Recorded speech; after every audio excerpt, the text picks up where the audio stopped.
Ya, sekali lagi bahwa nanti pada akhirnya apapun yang kamu capai masih dalam syariat, masih ruwet. Masih dalam torekot, masih ruwet. Masih dalam ma'rifat, masih ruwet. Ya.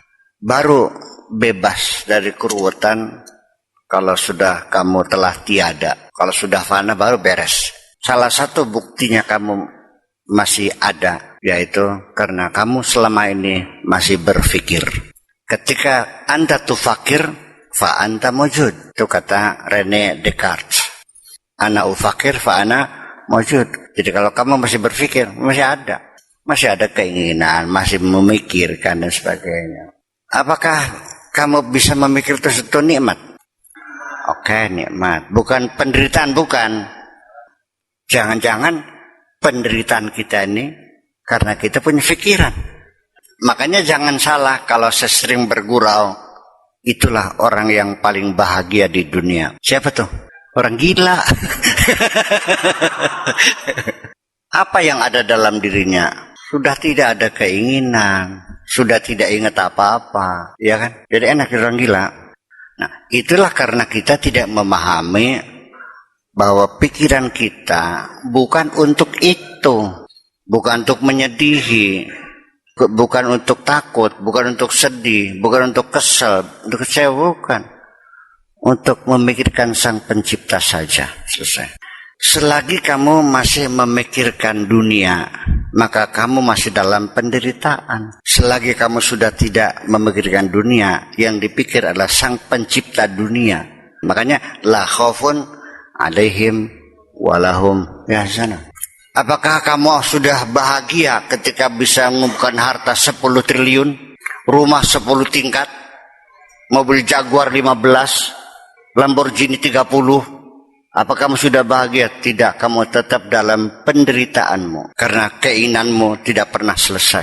Itu makanya. Dan ini dunia tidak akan pernah selesai.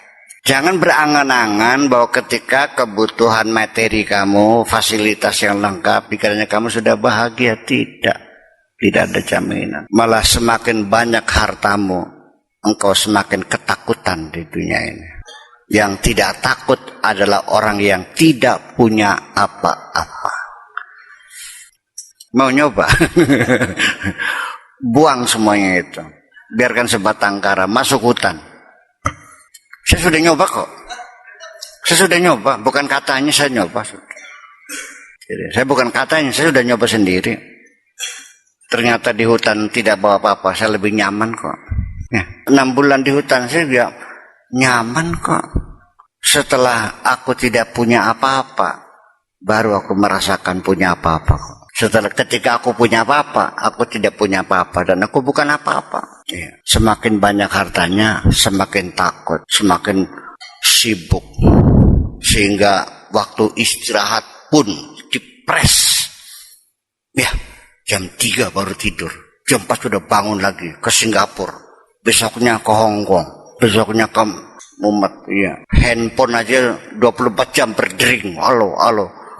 Kelenger bikin enak bukan aku. Gitu.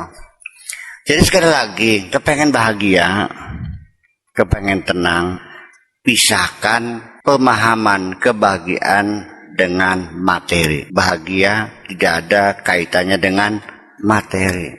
Kalaupun ada, itu hanya sekedar fasilitas saja kok, tidak lebih. Tanpa fasilitas juga bisa. Jangan dikira ketika kamu tidak punya apa-apa kamu sengsara. Orang pada zaman primitif tidak punya apa-apa, masih pakai koteka, ada yang bahagia enggak? Yang sengsara ada enggak? Di zaman primitif di hutan, belum ada rumah, belum bercocok tanam, hidupnya masih berburu setiap hari, enggak punya apa-apa kan? Yang bahagia ada enggak? Yang sengsara ada enggak?